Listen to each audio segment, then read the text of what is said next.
Hey, I see Nicholas is in the chat and he's ready to come up.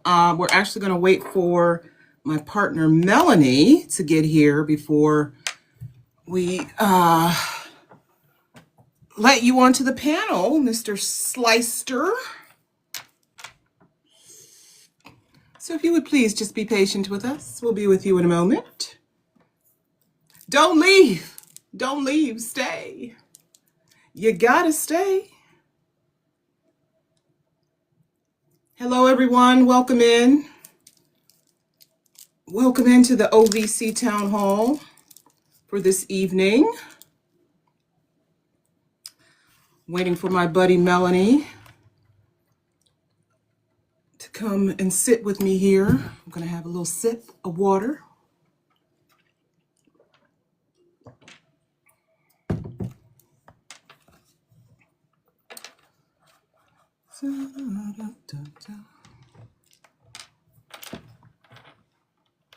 I hope everyone is having a good evening.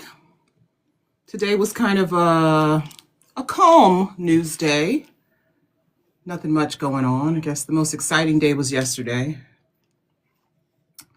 So today was very calm. I hope you all are having a good evening. I am going to share the live. I'm going to repost it. And I'm going to post it to my story. And if you're coming in, please share out the live. Share the live. Send your daily heart me for the OVC account. We sure do appreciate it. There's Melanie. Hey, Mel. Hey, I'm Can here. you hear me? Yes, I can hear you. Can you hear me?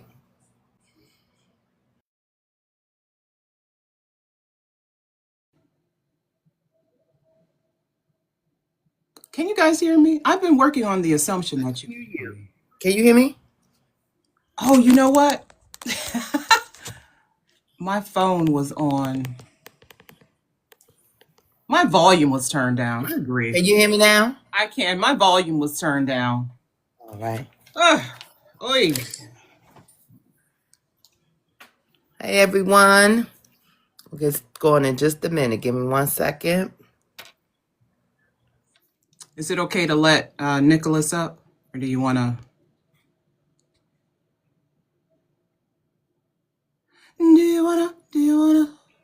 Oh, my phone doing this thing again. God dang it. Hold on. Do you want to rescue me? Hi, Nicholas. How are you? I am doing well. How are you all? We are good. We're going to get started in just Oh, where did she go? She disappeared. Oh, Melanie, come back. I need you, Melanie. I can't do this without you. Are you having a good evening? it's been a day, but so far it's a good evening. I finally got out of work and rushed home. So Okay. Well, I see you're able to accept gifts on your account, right? yes, Okay. Is this your first TikTok live? it is not. It is not. So you know all of the rules about using the TikTok friendly language and Yes. yes, and you're going to hear all of the little rings and dings when people are sending gifts and all that. Okay. We don't have to explain anything to you. You're Done this a few times. all right. Hey everyone. Hey Melanie, how you doing? How you doing, Miss Ayana? I am good. There's some reason on this page, sometimes like it will play this music in the background that I didn't set or anything. It just starts playing music. It I don't does think do that. nobody. That's from their ads. That's from the ads that they run. I don't know why It'll it just plays. start playing music while you're watching a video. It'll just start playing it to encourage you to go look at the ad. Oh, You'll flip up and you'll see the ad, and that's where the music is coming from. They're very tricky. They're very tricky. Very tricky. All right, people, welcome in. If you're just joining us this evening, please share the live with your followers. Nicholas, have you shared the live with your followers? I have not. Let me do that right this Go second. ahead, share the live. You can post it to your stories. You can repost it. Just share it out to all of your followers. Let people know that we're here and we're having a town hall this evening with a candidate from Virginia. So if you are in the state of Virginia or know people who live in Virginia, tell them to come on in. But since Nicholas is running for a federal office, he's really for the entire country, really, when it comes down to it. So if you have questions for Nicholas, you can leave them in the chat, or you can hit the multi-guest button and we'll welcome you up and you can ask him the question yourself. And don't be shy. No question is off limits. Well, some questions are off limits. But anything that's relevant to what we're talking about, if you have a question about education or healthcare or public safety, or we're going to be talking about the environment and jobs, please feel free to ask the questions. We'll make sure you get your questions answered. Hey, everyone, we're welcoming in people. Make sure you send your daily heartney for the account. We appreciate it. Also, while you're in the chat, if you could tap the screen for us to like the live so we can get on the FYP, so we can get more people into the room to listen to Nicholas's message. Also, Nicholas. Yes, ma'am. You are running for Congress. We're going to get into why you're running, what you plan on doing for your people in the 2nd Congressional District of Virginia and for the nation. And we want to make sure that you get everything out. We're going to ask you a lot of questions. So just be prepared. I am. So again, we're going to get started. Remember, while you're in the chat, tap the screen. We're going to have moderators in the chat, making sure people are staying on top of things. You know, this is a political town hall, but it's not a debate. We're not going to be debating. It's a very friendly atmosphere. We want everybody to feel comfortable and welcome. And thank you for joining us this evening. You are with Our Vote Counts for our town hall. Oh, hello. I am Ayana, one of the moderators, and Melanie is with us this evening too. Hi, Melanie. We are Our Vote Counts, which is a nonpartisan movement uniting Americans from all walks of life to empower voters, support candidates of integrity, and ensure every voice is heard. Through education, outreach, accountability, and action, we're building a stronger democracy, one informed vote at a time. Thank you for joining us. Remember, your vote is your power. And tonight we're joined by Nicolaus Sleister. Did I pronounce that correctly? You did. Okay, great. Thank you. I did practice. He is a candidate for Virginia's 2nd Congressional District, the Democrat primary. Do you know the date of the primary? Date of the primary is June 7th, I believe. It's not right in front of me, and it's been a long day. Okay, so you got a while to go. We'll be talking about Nicholas's background, his vision for the district, and of course, taking your questions live. Now, do you prefer Nicholas or do people call you Nick? Does it matter? You can call me either one. I go by Nick most of the time. Okay. Nick is a Democrat candidate running for the U.S. House of Representatives. As I said, his background is in homeland security and physical security leadership, along with personal experience as a military spouse, navigating frequent relocations, deployments, and day-to-day challenges faced by service families. His campaign motto is Stronger as One. And Nicholas, for people who are not familiar with you like me, could you please tell us a little bit more about yourself and why you decided to run for Congress? Yeah, so a little bit about me. I've run once before. I ran for Senate up in Washington State against the Senator Patty Murray, which is also a Democrat. At the time, we had just entered COVID and George Floyd was killed. And I didn't feel like she was doing enough. And every time I saw George Floyd's face, I saw my husband, I saw my son, and I felt that we needed to do more. And so I stood up and I started running. And when I was running, it was really, really hard. I was a first-time candidate, and the second was that it was during COVID, so it was a whole lot of distance and doing virtual things, and just trying to get that traction just wasn't there during that time. So I ended up not getting on the ballot there. But as soon as we moved to Virginia and we went through the 2024 election, and it just didn't go our way. And I knew that I needed to stand up again. And I talked to my husband, told him I have to do this. And so I jumped in the race. I started planning everything out. And we all know all good plans don't always go to plan. So we decided we were doing a grassroots campaign, which means we're not accepting corporate money. We're not taking large donations from wealthy people. We're here working for the people in the district, and we want to make sure that the people are funding our campaign, not corporations. So with that being said, I am in physical security. So I do physical security integration, building out access control and camera systems for corporations. And I've done Homeland Security, and I have my certificate in Homeland Security and Emergency Management.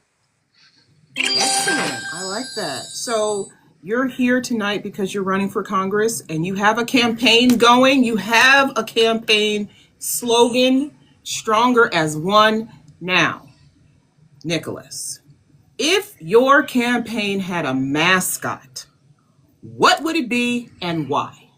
Oh, see, I haven't gotten this question yet, so I'm going to have to think on this one a little bit. I think if our campaign had a mascot, I would have to say it would be. I'm just going to. It's got to be Thor. It's got to be Thor, and that's because he brings the power, but he's also for the people. So it's definitely got to be Thor. I like that. I like that. Thor is one of my favorite Marvel characters. So he is one of mine as well. I'm going to turn it over to Melanie for our first round of questions. All right, thank you. Let me tell you, my first encounter with Thor was in Don't Tell Mom the Babysitter's Dead Unalive. That was my very first mention of Thor. I didn't know nothing about a Thor before then. Now it's I've heard a whole lot about it. Like, that's the dude from Don't Tell Mom. Like, that's that character. So yeah, not a huge, don't know a whole lot about Thor.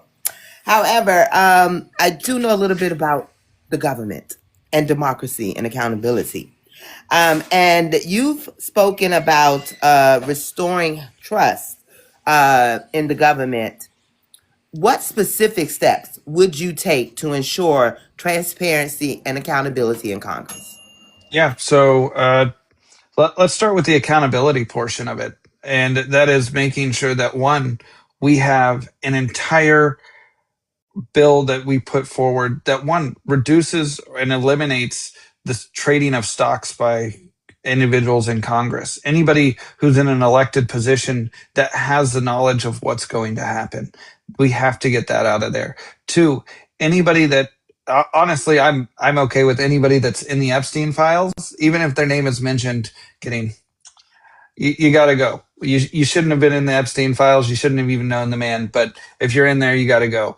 And additionally, I think we need to take Congress and take back the power of Congress. We've given far too much away as far as power goes, allowing the executive branch to just kind of go any way they want to go with things. And that's because Congress has consistently pushed that they don't want to make the hard decisions. They want to put that off on other people to make those hard decisions. And we have to take that back, because Congress is the voice of the people. The executive branch is not the voice of the people. Our departments are not the voice of the people. It is Congress who is the voice of the people, and we have to make sure that we take back that power. I 100% agree. I do feel like that's been Orion right now. You've emphasized being a public servant rather than a career politician. However, you said this is your second time running, so we still pushing to be that servant. What reforms would you support to make Congress more accountable to the voters instead of party interests? First off, I think we need to get rid of the party lines in general in Congress. I think we shouldn't have a Democratic leader and a Republican leader. It should be two individuals who are leaders of Congress, along with the Speaker of the House. And the Speaker of the House, honestly, does not have to be a member of Congress. It can be any individual that Congress decides to elect. So rather than putting partisan back into whoever has control, I think we need a nonpartisan person to be Speaker of the House. I mean, well, how would that work with, because the Speaker of the House is third in line. So Yeah. if the party in control at the moment is one of the other, that takes that away from the people of that party to have a nonpartisan Speaker of the House. How does that work? So I think that one, they're the third person in line, and one, and at some point we may be there, but as of history at this moment, we've never had to get to the third person in line. And I think that the third person in line for Congress should be nonpartisan, as I said, because if we have to get to the third person in line because we've elected a president and vice president, that third person in line should be nonpartisan, considering the fact that they were elected by the members of Congress. They were not necessarily elected by all of the people. That makes sense. My last question to you: many have lost faith in the system, in the government system. How do you convince non-voters of the importance of voting? Look, I understand the lack of faith, the loss of trust in our government, especially with everything that's going on right now, and has happened. And I think that we have to, one, get out there and talk to people. We have to stop drawing these lines of saying, okay, my party's system says I should only talk to these people. Why? We have to get out there and talk to everybody, regardless of if they're registered as Democrat, registered as Republican, no matter who they are, or even if they're not registered. Get out there and knock on those doors, talk to them. And that's what our campaign is getting ready to start up here soon, is to start knocking on those doors, to start talking to every individual, regardless of if they're registered, if they have a party, or if they're unregistered. Because it's important that, one, we talk to them, inform them that their voice is their vote, and their vote is their voice. So we can't have people getting mad if they don't vote. And I think that everybody needs to have that choice and make that choice consciously and help elect the people that are serving them. I mean, but there are a lot of citizens who say, why vote? My vote it doesn't matter. They already picked who they want to be. It's already set up. So it's a waste of time. I will say and I understand that there's both sides have kind of pushed the election is rigged type thing from different individuals in the parties. But the elections aren't rigged, especially these hyper-local district-wide races. And no race is rigged. It may not go in our favor, but the race isn't rigged.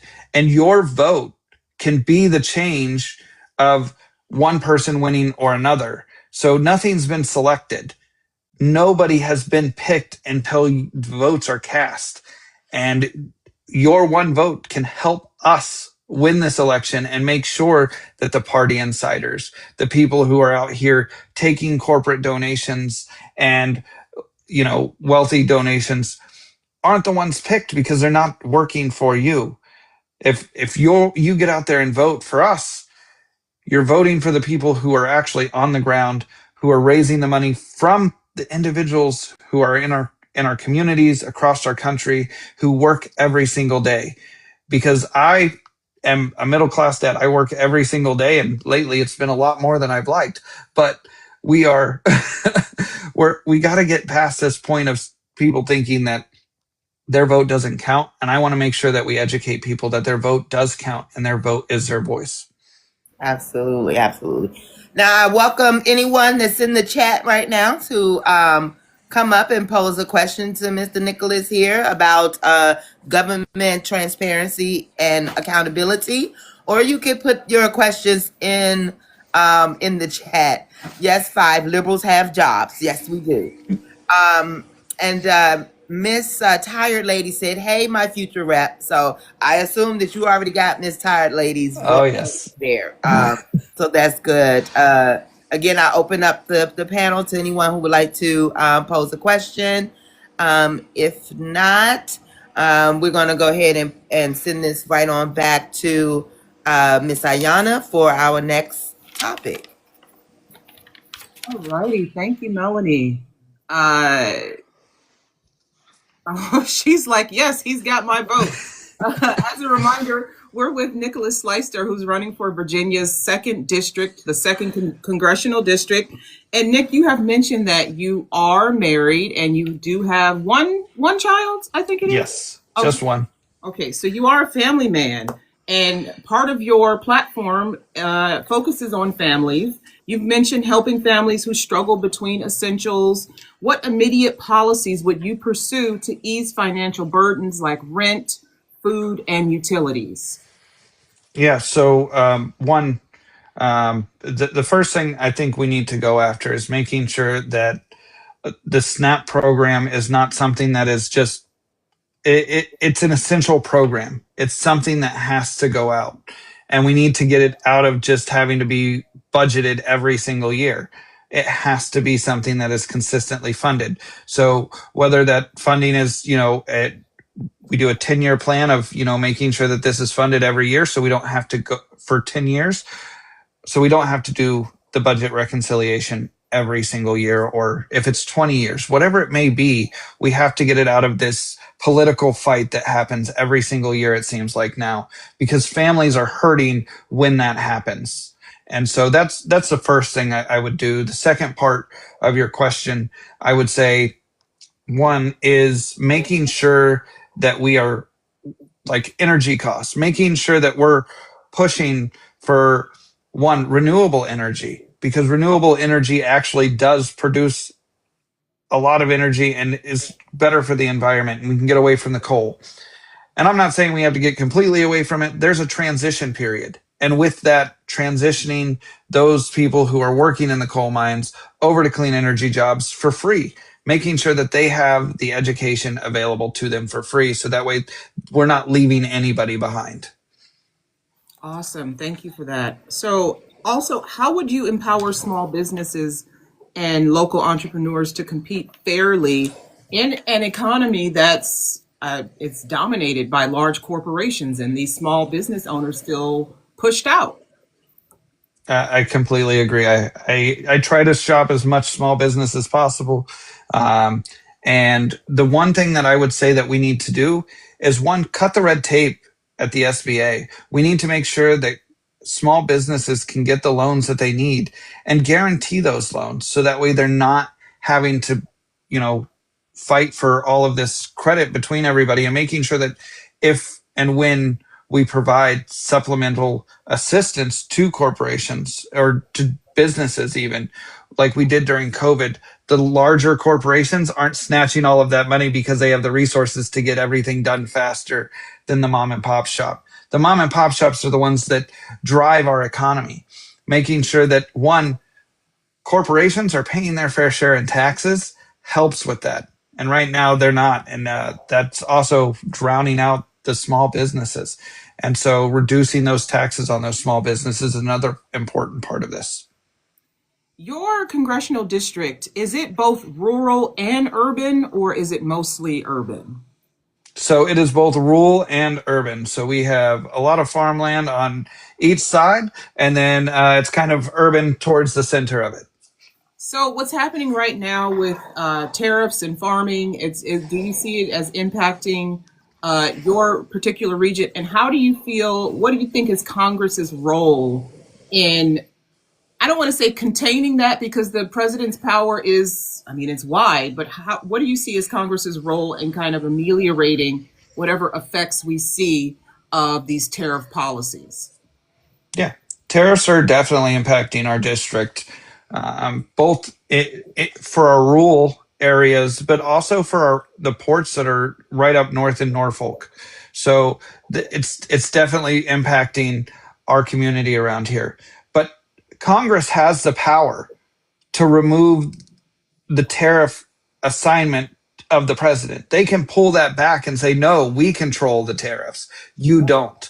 And so that's exactly what Congress needs to do is they need to take, again, those tough decisions. They need to take those roles back from the executive branch. We've given the executive branch far too much power, and it's time to rein that in and bring it back to the voice of the people. So where you're at, do you, so I know you've been out in your community. Have you heard from people complaining about the loss of jobs or the loss of revenue or as far as the farming is concerned, or maybe there are certain industries that are suffering where you're at? So I don't think people have really started to feel that full impact yet of people losing jobs. I haven't heard much of that yet in the community, but the impact as far as, costs going up of items being brought in, that's extremely that's impacting every community across the country, I think, especially with vegetables and fruits and all of those things that we already import from Mexico and other small countries south of us. Those things are the ones that are driving up the cost. So we're paying a lot more in the grocery store, and people are starting to feel that. Okay, great. Let me see if there are any questions in the chat. I did not see any, but people like your ideas. They have some Well, cool. that's good. And I'm in Ohio, by the way, and Melanie is in the Maryland, D.C. area. And Okay. so our vote counts is made up of people all over the country. So we've been talking to people as well all over the country and listening to them talk about economic development and businesses and everything. And so far, people have had some really great ideas of how to combat like current unemployment and industries that are failing. So I appreciate your responses. I am going to turn it over to Melanie for our first set of rapid fire questions. Go ahead. All right. All righty. So the first one, a term limit, yes or no? Yes. All right. What is one issue that you feel Congress ignores in your district? Just overall the families in our district. The families? Can you expound on that just a little bit? Yes. So our current representative talks a lot of game, but we have a large military district here. We have a lot of military families, and a lot of those individuals are kind of left in the dark by policies that she pushes or doesn't push. When she was, voting to upend the Affordable Care Act, basically with this budget resolution that they just passed, it's hurting the families here in our communities because that's going to raise their premiums. And a lot of military spouses have secondary insurance. So some of them have just TRICARE, but some of them have secondary insurances, and they're going to end up having to cancel those, which helps with additional procedures, especially if you need to go see an outside doctor. Well, that's my next subject is healthcare. So hold that thought real quick. When you get in Congress, what is the first thing you want to tackle? First thing that I want to tackle when I get into Congress is probably making sure that we take back the powers of Congress. That's the first thing I want to tackle. And I know it's a big thing to want to tackle, but I think Congress needs to take those back so we can start governing for the people again. Absolutely.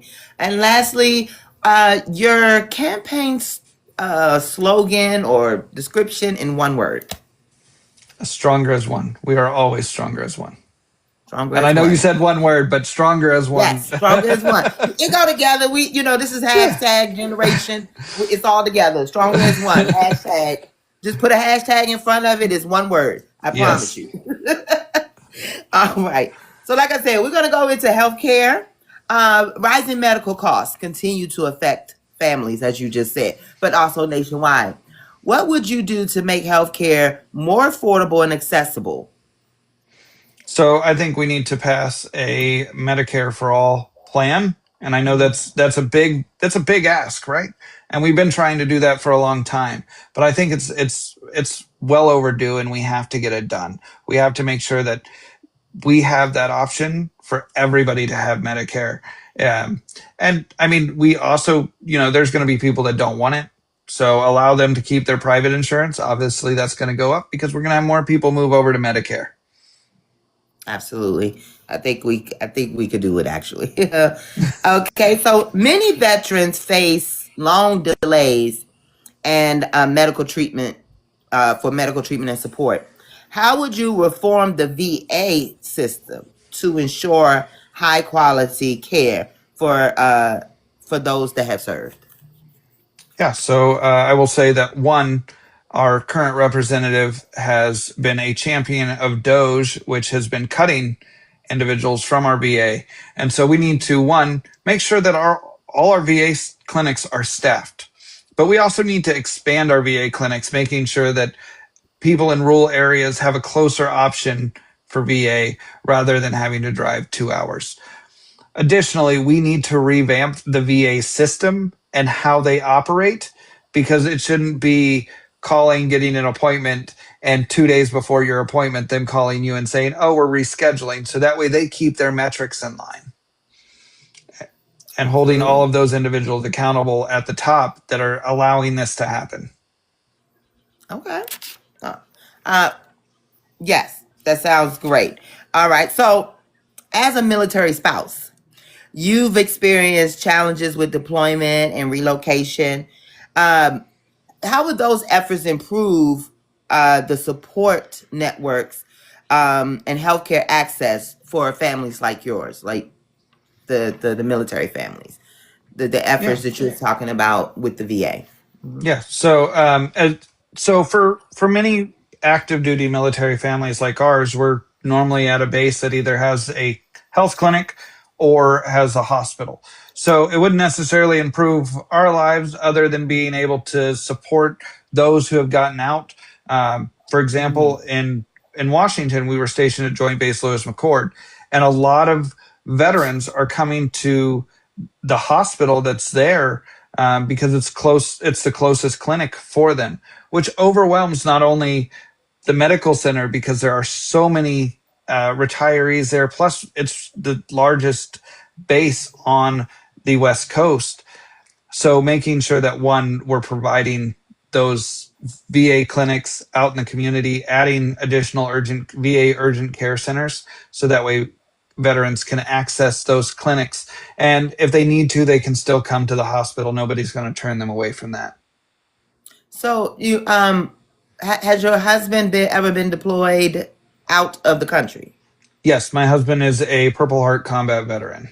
All right. And so that's why my question, I guess, is does the care he is receives or has access to out of the country up to par with what he would receive within the country?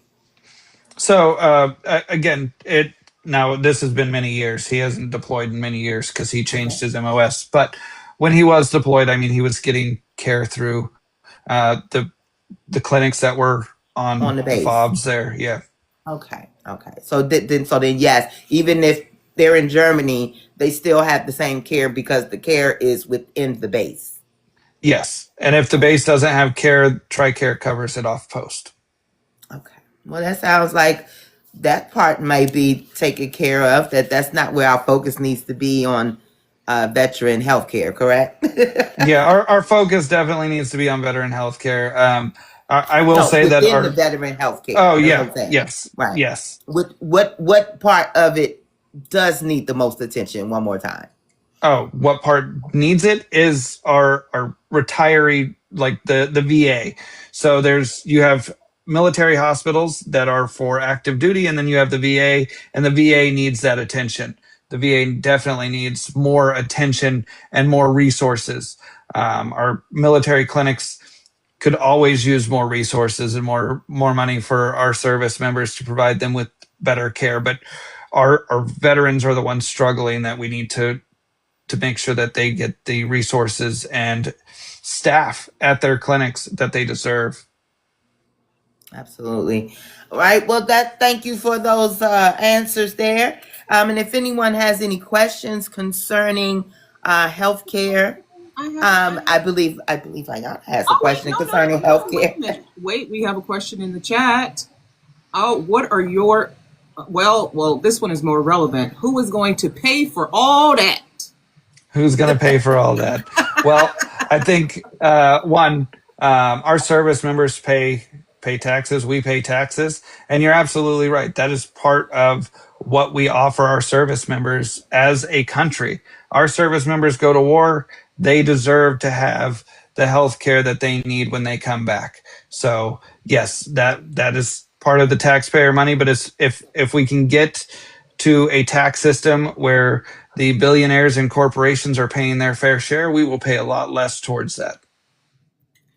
Okay, and well, my question is kind of related to that, because with the Doge cuts, we saw staff at the VA be cut to an almost panic level, because there were some services that were cut that were desperately needed, like the emergency hotlines. You know, the self. I don't even know what the appropriate TikTok thing to call it, but you understand what I'm trying to say. Yes. People would want to harm themselves. So Yes. We saw those things cut, and we had one of our OVC members, her job was cut. There were doctors who were laid off, nurses. People they have to wait in long lines for to see a therapist. And it seems as though you're on board with injecting more money into the VA budget and ensuring that they have appropriate staff. And I know that other people we have talked to have felt the same way, but that message is not reaching Congress. What do you think is the disconnect between, I don't even want to say it's the politics, but why is Congress acting in a manner that seems the opposite of what the country needs? Because it's obviously a need. So why then would they go, okay, cuts, sure, make them, go ahead, 100%. It doesn't make sense, and I don't think that the American people are really understanding the ramifications of it. So I think that message isn't getting to Congress because Congress is disconnected from the people. They are listening to corporations, lobbyists, their millionaire and billionaire buddies, rather than listening to the people who are in their districts, the service members, the retirees, the veterans, those individuals who have served their country, the community members who are supporting them. They're not listening. And that's where that's why I believe that we need to shake up and change out Congress and make sure that we have people in there that are fighting for the people, not for corporations, but making sure that we're fighting for the people and listening to the people, because right now nobody's listening up there. They kind of put their AirPods in and keep walking. AirPods, that's funny. Somebody in the chat asked how you feel, since you mentioned corporations, how do you feel about AIPAC?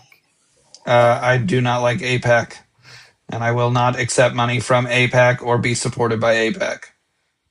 And you're not accepting any corporate donations to your campaign. You are strictly grassroots. Strictly grassroots. Awesome. Okay. Let's see. Our next category is housing, infrastructure, and rural community focus.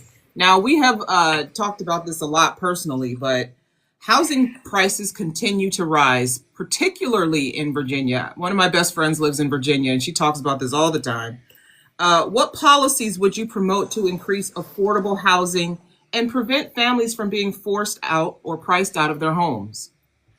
Getting corporations out of buying up houses to rent them out at exponential prices, causing areas to have less housing, a lower I guess, inventory of houses for people to buy, which drives up the cost because then it becomes a seller's market, not a buyer's market. We haven't seen a buyer's market in such a long time because all of these corporations are buying up these houses, renting them out at astronomical prices, which is why rent prices have gone up astronomically. So getting those corporations out of the housing market. Okay, great.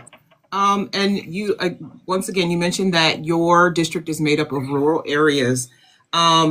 Many of your rural areas lack reliable broadband, healthcare, and transportation. How would you ensure that these communities receive fair infrastructure investment? Yeah. So I will say a few weeks ago, I was up on the Eastern Shore and talking to somebody, and this is the second time we've had this conversation because I think I mentioned it in one of my earlier TikTok videos, but they have one doctor up on the Eastern Shore. Oh, wow. One doctor.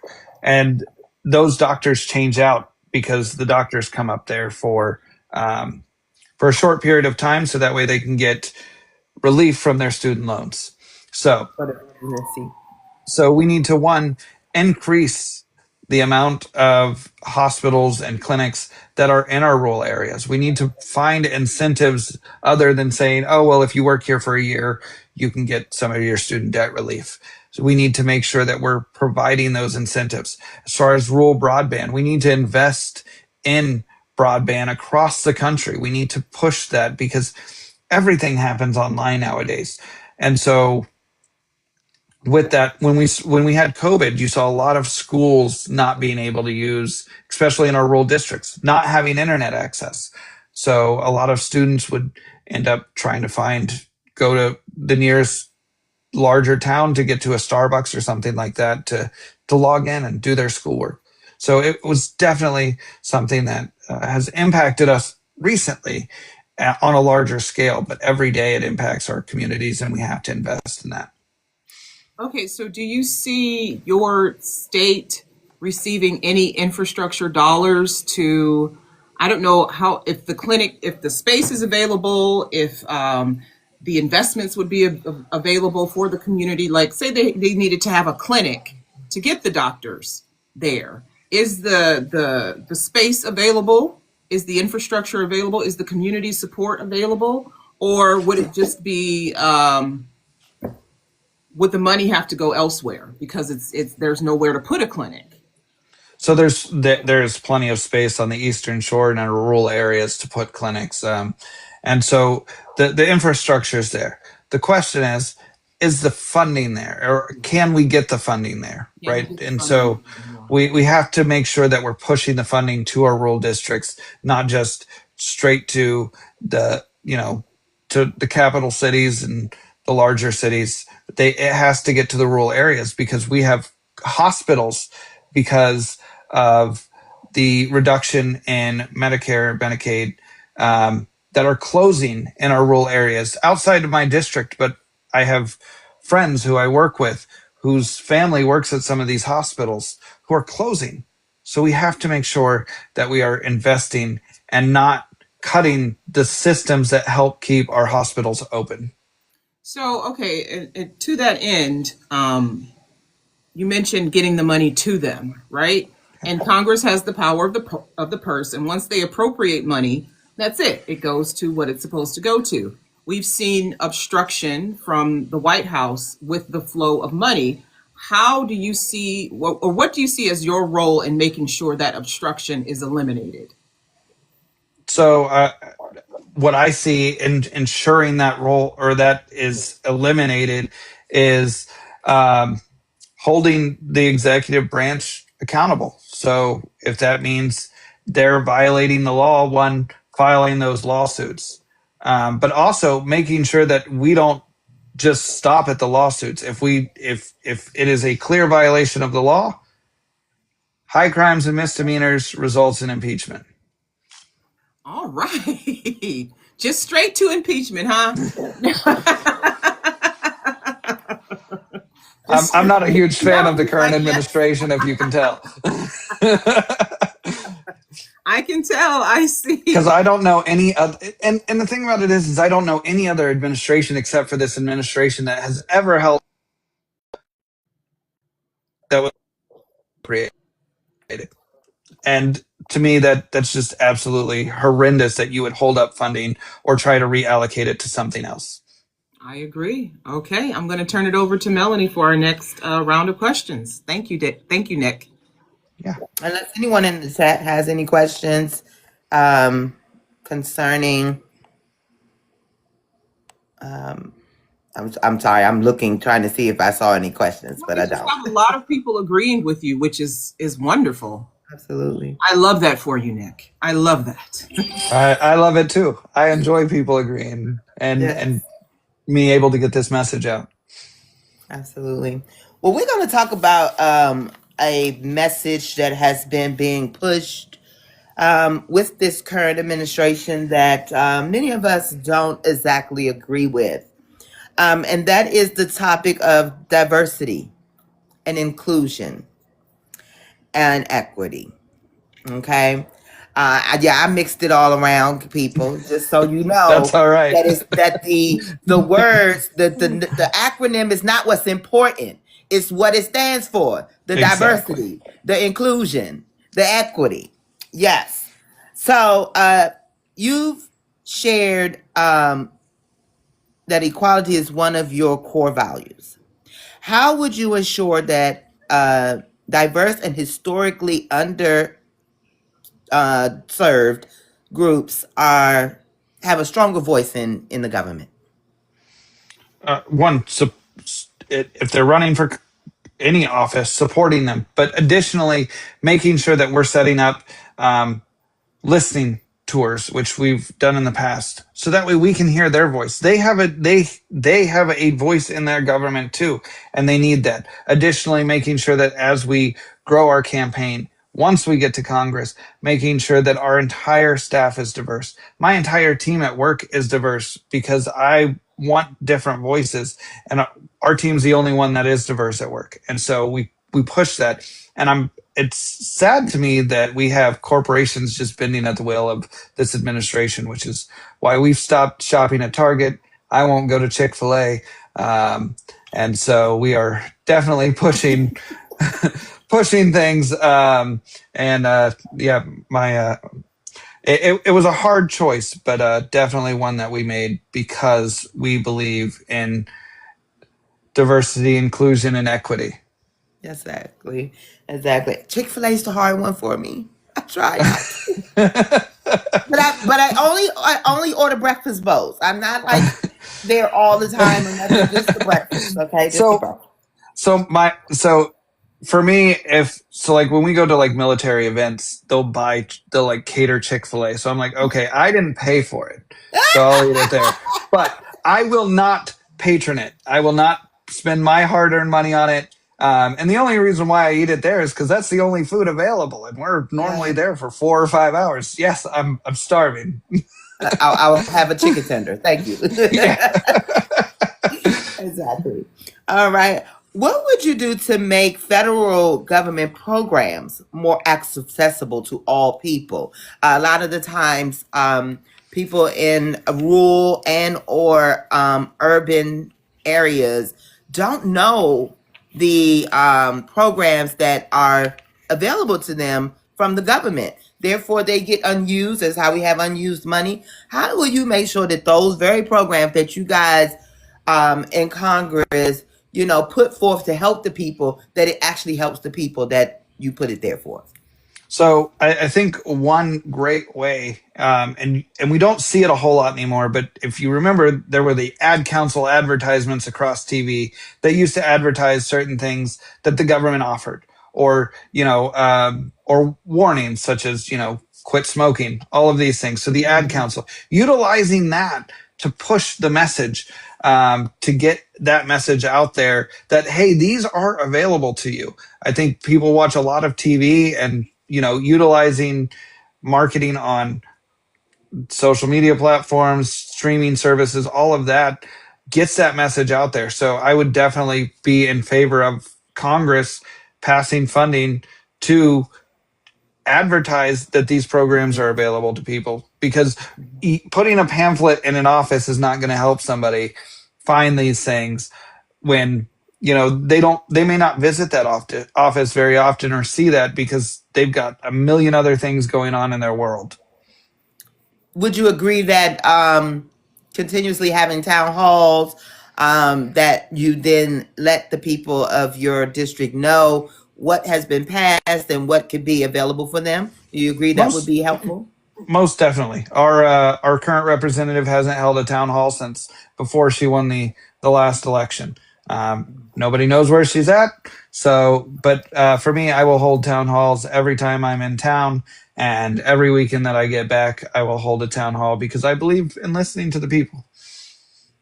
All right, y'all, I'm about to ask my last question. So if you have any questions concerning diversity, inclusion, and equity that you would like to pose to Mr. Nicolaus, please put them in the chat or go ahead and request up.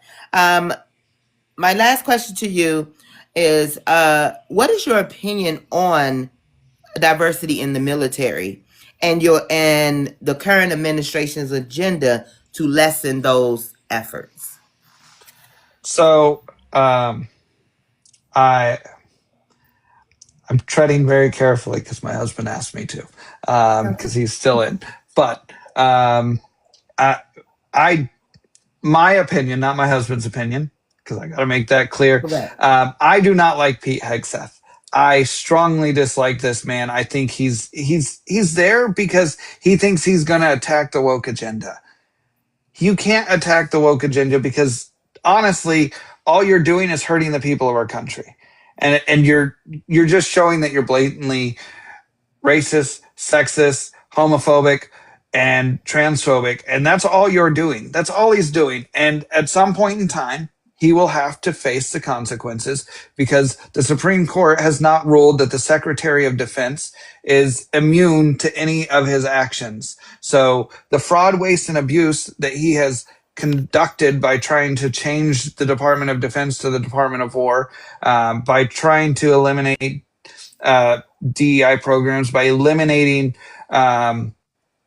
systems and processes in place that protect our service members, and trying to erase history altogether. He will have to answer to those as soon as we possibly can get him in front of Congress and eventually in front of a judge once we change over this administration. All right, I'm going to be a little messy. That's all right. Has your husband experienced any of these new changes? And I put that in quotes. Yeah, most definitely. So my husband he does equal opportunity.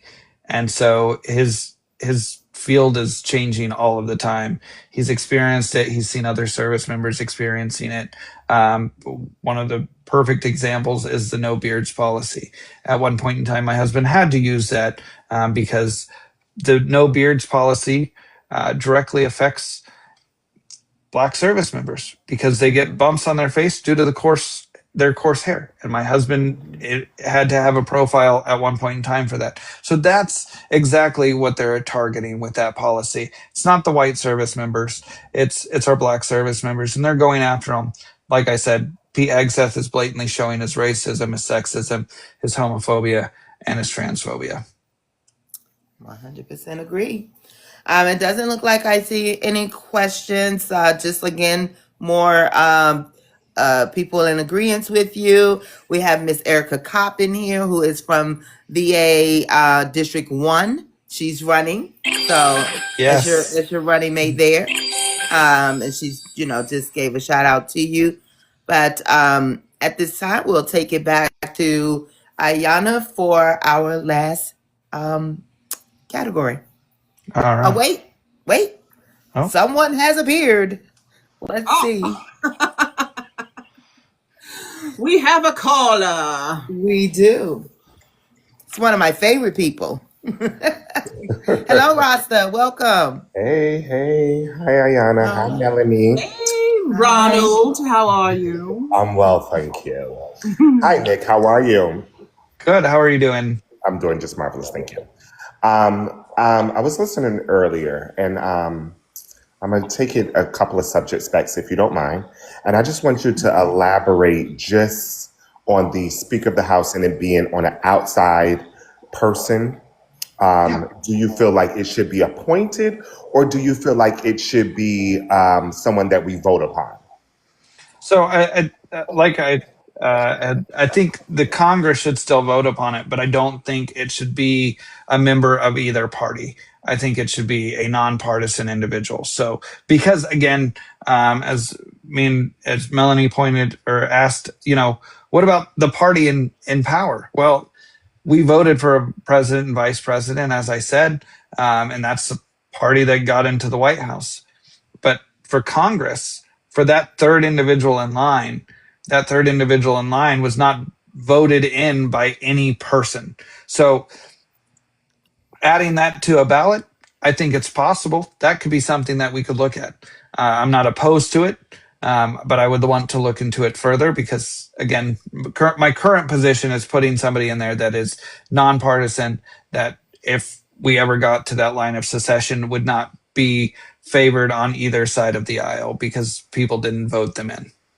Okay, so do you think that the executive branch should be in control of that individual, where in a sense, and I'm just only expounding on the question because you clearly said what you just said, but just to throw some ideas out there, because we will have a situation as far as with the inspector generals. As soon as this individual came into office, he just did a clean sweep and got rid of all of them. So, in a sense, from what it sounds like to me, you want an individual that is going to be there semi-permanently, no matter how the elections come out. That is nonpartisan. Well, yes, in a way, because each time we have a new Congress, we vote on a new speaker.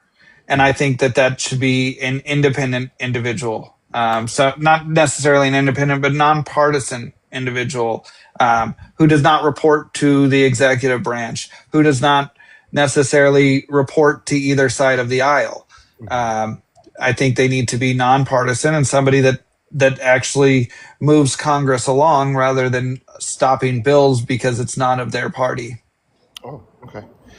And would you be for in a bill that if we go through another government shutdown, that the House of Representatives as well as the Senate does not get paid, just like the rest of the federal employees? Absolutely. Nobody should be getting paid if they're not. If they're not doing their job, they shouldn't be getting paid. If I don't do my job, I'm going to get fired. And I think that goes for anybody out here who is, working every single day tooth and nail just to make ends meet. If we don't do our job, we're going to get fired. So I don't think Congress should be getting a paycheck while they're not working. Okay, great. Thank you for answering my questions. But I just have one more thing to say before I leave. Chick-fil-A ain't hurt nobody. Nobody. They did. They did. No, they did. But what I'm saying is, the reason why I say that, as long as they're still hiring our community, I'm fine with them. The moment they stop hiring our community is the moment that I boycott. Yeah. Y'all do know it's just a chicken joint, right? You know what? It's not the it's not the chicken, Ayana. It's the customer service. I look forward to that. My pleasure. I look forward to that. We have a Chick-fil-A here, not far from where I live. I just don't get the hype. I'm sorry. Because you got to go. It's the customer service. I've been. I don't understand. It's just a chicken shack. I don't. Did they show up? Did they show up with your food on a gold platter and said, "Thank you, my pleasure"?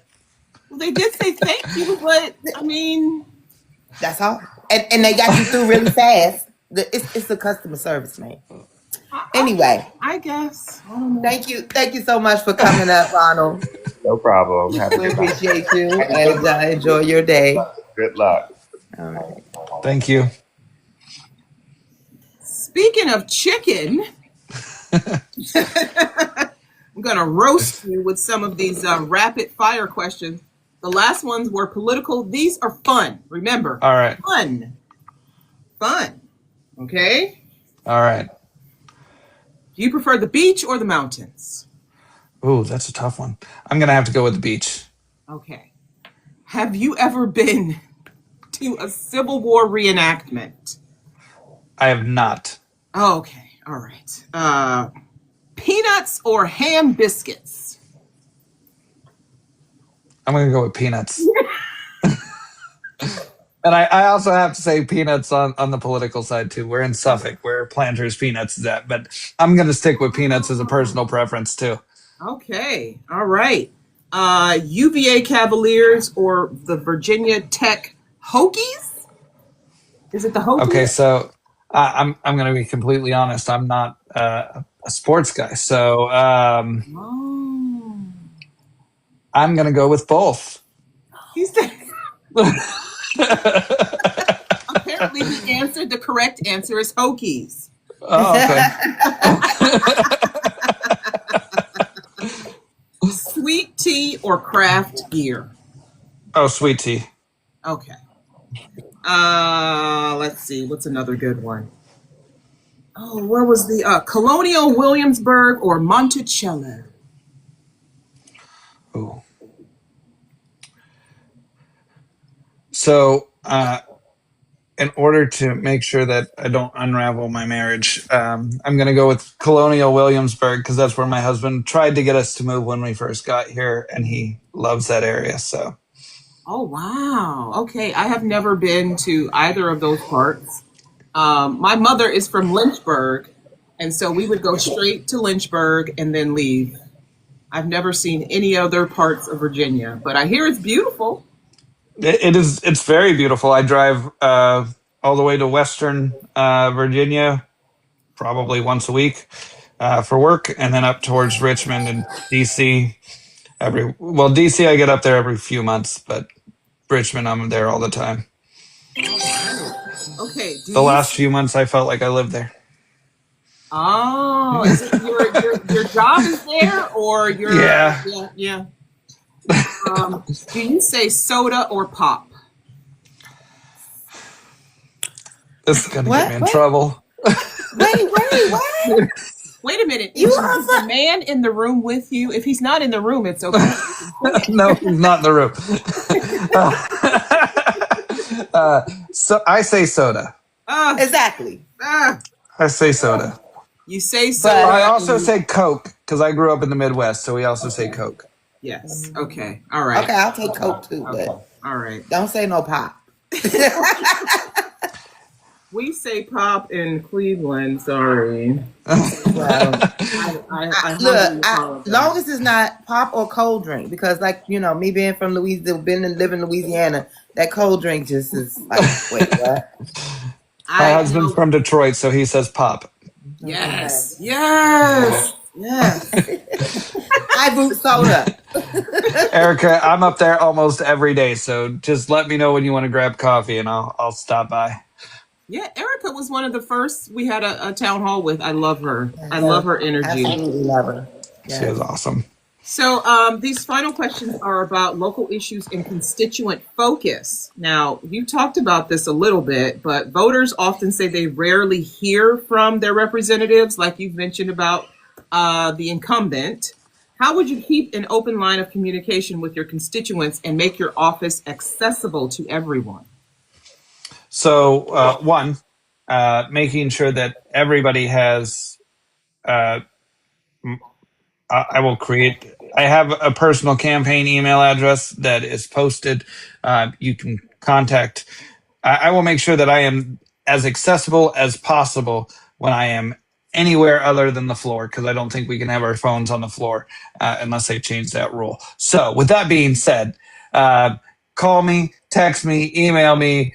Come to the office because I'm going to put up offices in every single county, making sure that we have access everywhere and making sure that they're staffed. Because right now, not every office is staffed across this county. They do. The current incumbent does what they call mobile office hours. So they roll out of Virginia Beach and decide to go to one of their little rented spaces to do mobile office hours, which is not accessible. And she doesn't hold town halls.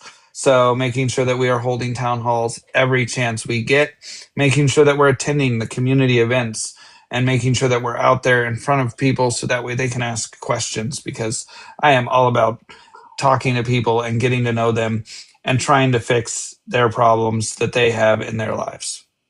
One thing that we talked about with the candidate yesterday was that people who run grassroots campaigns, after they get elected, they sometimes forget that they were a grassroots candidate, and they go and they do their fundraising for their next campaign, and it's corporate money, corporate money, corporate money, and they forget about the people who got them there. What is your plan to stay rooted in your grassroots beginnings? So I've already talked to the campaign team about this. We are not going to accept corporate money, and we've already been planning for the next run, if we get into office, of how we're going to do that, and making sure that, one, we are staying with our grassroots. I have pledged that I am not taking corporate money, and I will never take corporate money or PAC money from anybody. And I don't forget where I came from. I've lived in poverty. I've been through poverty. And that's why, one of the reasons why I'm running, because I know what people are going through, who are struggling right now. Great. I like that answer. Thank you. I lost my place. Okay. Virginia's 2nd District includes both urban and rural communities, as we've said, with unique needs. How would you tailor your policies to balance growth in cities like Virginia Beach and support for smaller towns and rural areas? Yeah. So, one, making sure that we're focusing policies that we're putting together for those areas. So the unique needs of Virginia Beach are not the unique needs of the Eastern Shore or rural areas like Franklin or Cortland. Those areas need different things. So when we build out bills, making sure that we're incorporating, this is for the rural communities, this is for Virginia Beach and the more urban areas of the district. So making sure that we're including both of those in bills, and being reminded and conscious that we do serve not just Virginia Beach, but we serve an entire district, a very diverse and large district across the state. Now, I've been on your social media, sir, because I'm very nosy. And I saw that you were doing, 100 stops in 100 days? Yes. How is that going? So it's still slow. I think the governor race, which I am so happy that we took the House of Delegates, the Attorney General, Lieutenant Governor, and the Governor's Mansion. I am so happy that Virginia went blue. So on top of that, and then work ramping up unexpectedly because they threw me on 5 more projects up there in Richmond. I have not been able to keep that as focused as I want to, but I am still getting out there in the community, still talking to people, still meeting with people as much as I possibly can, even while working and trying to support the family. So the 100 stops, are they like the various cities and townships that your district? Yeah. Okay. So trying to find the events that are going on throughout the district. So making sure we're stopping at the events that are going on as much as possible, hosting our own town halls and meet and greets. So just trying to get as much traction as possible. And we're still new and trying to get our name out there. So still smaller groups of people showing up to the town halls and to the meet and greets, but that's all right because that's just a few more people that know who we are. So if you're running, if you win the primary, you will be trying to flip that district from red to blue. Do you find that when you're out there, people are warm to you, or are they a little difficult? So most everybody that I talk to is warm and welcoming, and just I think our campaign slogan of being stronger as one is not just about stronger as one as Democrats or stronger as one as Republicans, it's stronger as one as a community. So as we talk about that, and I get people to open up a little bit more and talk to me, and generally all of my conversations have been cordial and nice, and we even for those on the other side, we made be disagreeing on things, but I've only had a few people try to, be angry and come at me with a little bit of rudeness, but generally most people are nice. Okay, great. I like to hear that. I think that's it. I think we can move on to the next category if no one has any questions. I didn't see any in the chat. But Erica was like, yes, woohoo, blue wave in Virginia. I agree. Yes. Well, I have a question. So, you speaking of your district, can you remind everyone what District 2 encompasses? What counties or areas? Yeah, so Virginia's 2nd Congressional District encompasses, and I'll go east to west, it encompasses the entire eastern shore of Virginia. It goes through Virginia Beach into Chesapeake, and because it's gerrymandered, they cut out the blue area of Chesapeake and left the red area of Chesapeake, and then it encompasses all of the county of Suffolk, and then part of Southampton County and the Isle of Wight County. Oh wow! So I did a deep dive into districting, right? For every state, and I learned a lot about it, and that is the amazing thing for me is how they are able to do that. Like you said, literally cut into another district to put those people into a different district. Yeah. Part of me gets it, part of me don't. Some of it, because though the people that's in that space may or may not agree with the majority of the people in that space, in that district, their voice is then not heard. So they try to put their voice with other people that they align with. That's supposed to be the point. However, I just think that if somehow we make if you're going to move it all around, make it as even as possible, that you have an equal amount of voices, and then we'll see the best person wins. But that's not how it's happening. So No, unfortunately, not at all. They could have went along Norfolk, the city of Norfolk and Chesapeake, and cut it out, but they decided to go down into Chesapeake and cut that out. So yeah, being from the DMV, I absolutely love the Eastern Shore of Virginia, especially Virginia Beach and Chesapeake and all of that. I absolutely love it. So how are you going to tap into the businesses of those touristy areas? How will you make their lives a little better? So one, I think we need to reduce their federal taxes. Again, they're small businesses. A lot of those businesses down there are small businesses. So if you're a small business, I think we need to reduce your federal taxes. You are already working hard enough. Most of our small businesses have, the owner is working 7 days a week, 18-hour days. That is crazy. They're already working hard enough, and trying to take additional money from them is just crazy. So reducing their taxes, increasing corporate taxes, because the CEO doesn't need another yacht next year of a major corporation. So I think our tax system is a little messed up, and making their lives easier by that and helping draw a lot more tourism down towards Virginia Beach area and the Eastern Shore is important. Yes. I believe what Ross is asking is, would you support a push to gerrymander Virginia in favor of the Dems? I don't Similar to support what California is doing. Yeah, I understand why. Like Virginia's already working on it. They've already voted to do it in response to Trump asking Texas for 5 more seats. Mm-hmm. I don't support any state gerrymandering their districts to favor one party or the other. Honestly, if we could, and our country isn't made up to where you can just do grids, but if we could just do grids, that'd be great. But I think making sure that we have equal representation across the state without drawing out somebody's house because the last election they voted blue or red, and you don't want them in your district because it could sway the vote. That's not how we should be doing our districts. Our districts should be independent, and be able to. Every district, in my opinion, should be blue or purple.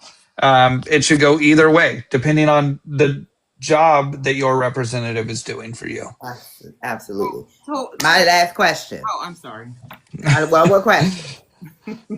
Would you support changing Virginia from being a Commonwealth? I have to dig into that because we've been here a year and I'm still trying to get used to what the other than our liquor stores, being state run, and state property tax or like personal property tax is outrageous. I think there are some things that need to be changed, but being a Commonwealth, I don't think that. I have to do research on that. I'm going to be honest. I don't know a whole lot about the difference other than me living in states versus the Commonwealth and seeing the things that I see as an individual. I want to do some more research on that. Like I said, I'm from the DMV. I'm still trying to figure out what a Commonwealth is too, and how it's different from the states. But the difference is how the judges are. The judges are either elected or appointed.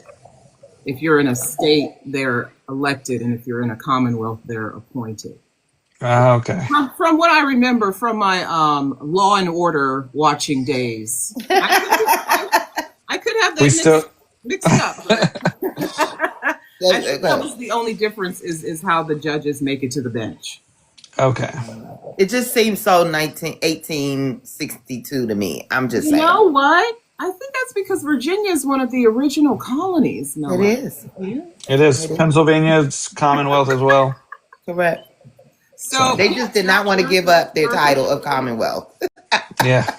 Erica said that judges are appointed in Virginia. Yeah. Okay. Well, good job, Ayana. Good Law and Order watching. I watch television. We all learn something from television every once in a while. So you mentioned something about every area should be purple. Do you think bipartisanship can make a comeback? Because that's how we get to the purple. I know. I believe we can get back to bipartisanship. We have to get rid of the orange man in the office first, but and we have to start changing our tone. And I don't know if Republicans will change their tone, but if we can stop the gerrymandering across the states, districts will become purple again. Because again, we have a lot more independents than we do Democrats or Republicans, which is how we sway the votes across the country. And we get, because otherwise, we take Democratic presidents all of the time, but the independent vote and those who choose to either sit out an election because they're upset with the current administration or not is how we sway the vote. So I'm hopeful that we can get away from gerrymandering and we can get to a spot where we're voting based on how we're treated by our representative, which will make our representatives work a lot harder for us if they want to stay in office.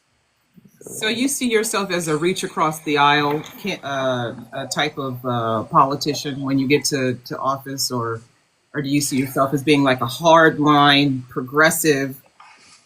That's it. I'm not agreeing. I'm not negotiating.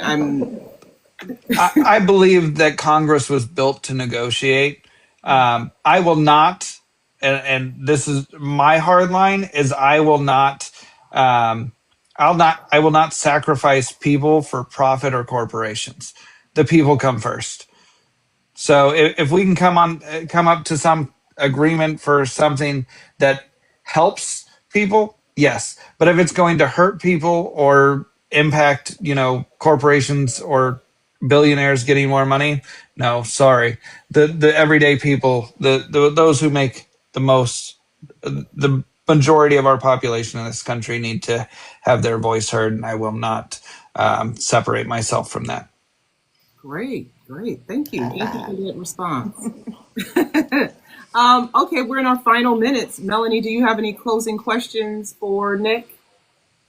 Yes. Well, I want to know what sets you apart? Are there a lot of people in your running in your primary at the moment? There are 8 people, I think, running in the primary right now. All right. And what sets you apart from those other Democrats that you will be running against? I am the youngest candidate. At 33, I am currently the youngest candidate. I'm also the only active duty military spouse running, which, I mean, that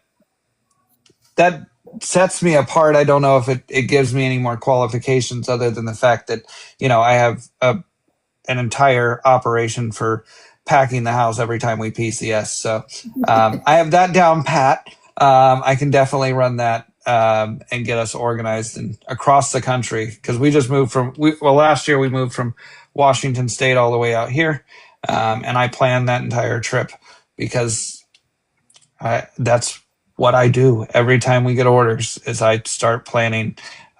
We are definitely military spouses are our strongest logistics and planners in anywhere, so we know how to plan. All right. Now we also like to ask our candidates to share their final thoughts with the audience, their constituents, the people that they want to vote for them on what's important. I want you to take this moment to talk about your Stronger as One platform. Will you just give us a little bit more about what that is so that everyone knows exactly where you stand? Yeah. So I'll start by saying our slogan, Stronger as One. I sat down and thought a lot about it. Like, how can we, one, bring us back together? We're so divided on each side of the aisle. That's not where we should be. We're neighbors. We have the same issues that are impacting us. So as I sat there and thought, it came to me that, if we're one country, one nation, one district, one commonwealth, we're stronger together. And so Stronger as One is what came out of that, because I wholeheartedly believe that when we come together as a community, as cities, as districts, as states, as a nation, we are all stronger, and we do great things when we come together. And so that's where Stronger as One came from. Absolutely. Again, we want to know where we can get in touch with you, support you. I don't know if you had time to look it up for the primary, but remind the people when you believe the primary is and when the actual vote is. Yeah, so primary is in June of 2026. You can visit my website at nicva2.com. Also, there's a link tree in my bio, so make sure you go there. You can get to our website, follow our TikTok, all our social media platforms. And please, as we've said, we are a grassroots donation, so every dollar helps us get a little bit further. And while we're fighting to make sure that we're taking back this district from a Republican, we also want to make sure that we're not giving it to corporations. Yes, agreed. Thank you. Thank you for answering my questions. So Ms. Ayana will take us out here. Nicolaus, thank you so much for joining us this evening. It's been a real pleasure, even though you do enjoy a Chick-fil-A sandwich. We still love that you could join us this evening. I only enjoy the free ones. Only the free ones. But thank you again, and to your husband for his service to our nation. And yours as well, since you're the spouse and you have to do the planning and the packing and all that. Oh, yeah. Thank you. We want you and our audience to join us tomorrow for another town hall. We're going to be doing this through the end of the year and into next year.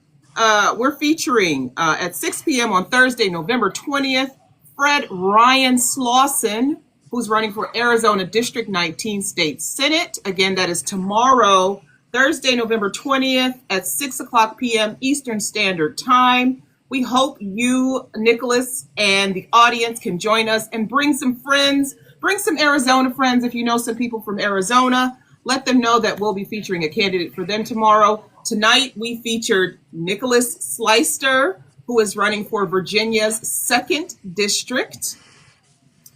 What happened? Did I miss I was trying to point to him, but the way my camera's set up, it wouldn't let me. So I was trying to figure out which way. But I also wanted to tell Nicholas and everyone else that we have merch. So if you would like to get an Our Vote Counts t-shirt, just hit up our inbox, put t-shirt. Our great merch person will get that going. But yeah, get you an Our Vote Count shirt going on. And Nick, we would love to have you back with us next year before the primary. If you have some final thoughts you want to add to get out before the election. I know that Virginia has early voting, so if you want to come back a little bit earlier and let us know how things have gone and how you're wrapping up your campaign and what your next moves will be and your hope for the future. We always love to root for the great candidates, and I think, okay, I don't live in Virginia, but I think the people of Virginia, just based on the comments, they want you in Congress. Just based on the comments alone. They want you I in appreciate Congress. it. Yes. So we wish you the best of luck. And again, thank you everyone for joining us tonight. For Nick, for Melanie, for me, Ayana, and for OVC. Remember, OVC is a nonpartisan movement uniting Americans from all walks of life to empower voters, support candidates of integrity like Nick, and ensure every voice is heard. Through education, outreach, accountability, and action, we're building a stronger democracy, one informed vote at a time. Voter, excuse me. Join us again. Remember, your vote is your power. Your power, yes. Remember Thor. Remember Thor. Yes, Thor. Be powerful like Thor. Thank you, everyone, and have a good night.